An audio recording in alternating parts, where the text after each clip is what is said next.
في أعالي ناطحة سحاب تعانق الغيوم، جلست ليلى الرئيسة التنفيذية تراقب المدينة بعينين متعبتين. رغم نجاحها الساحق وثروة شركتها الضخمة، كانت تشعر بفراغ داخلي عميق. لم يكن أحدا يجرؤ على اختراق جدار قوتها وبرودها، لكن الأقدار كانت تخبئ لها مفاجأة غير متوقعة.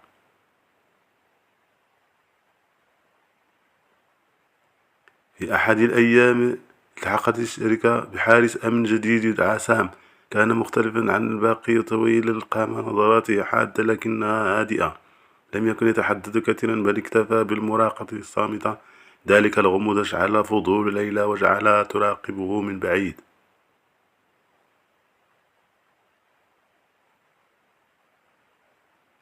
مرت أسابيع، وكل لقاء عابر بينهما كان يترك أثرا في قلبها.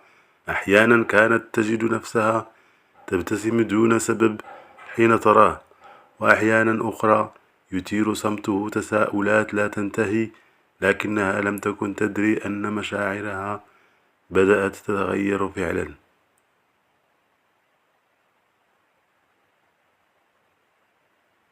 ليلى ليلى مطرت تعطلت سيارتها أمام بوابة الزجاجية الشركة. اقترب سام وعرض المساعدة، فأصلح العطل ببراعة. شكرت لطفه بابتسامة دافئة أذابت بعض جليدها، ومنذ ذلك اللحظة صار وجوده يعني لها أكثر مما توقعت. بدأت الأحداث الصغيرة بينهما تكبر يوما بعد يوم. سألته عن ماضيه، فاكتفى بقول بعض الطرق لا تحكي. ذلك الغموض زادها شغفا ورغبة في معرفة المزيد، فأصبحت تتوق إلى كل لحظة قرب منه.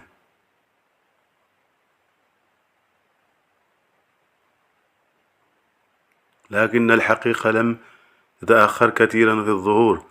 ففي إحدى الليالي اقتحم مسلحون المبنى لسرقة بيانات خطيرة.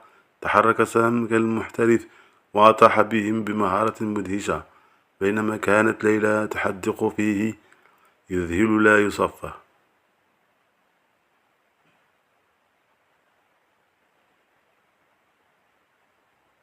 بعد انتهاء الفوضى وجاهته بعينين مرتجفتين من الصدمة، سألته أخبرني من تكون حقا. ابتسم وأخرج بطاقة رسمية تحمل شعارا سريا، وقال بهدوء أنا عميل خاص في مهمة لحمايتك.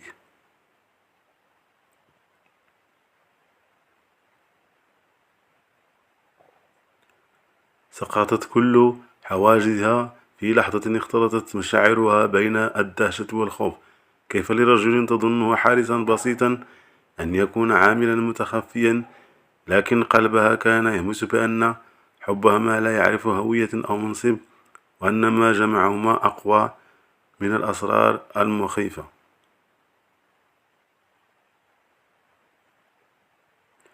اعترف لها سام أنه لم يخطط أبدا للوقوع في حبها، لكن قربها أعاد إليه إنسانيته وسط حياة مليئة بالإقناع. قال إنه مستعد للتخلي عن مهمته إذا كان ذلك سبيل الباقي معها. فأمسكت يده وقالت أريدك أنت، لا أريد غيرك.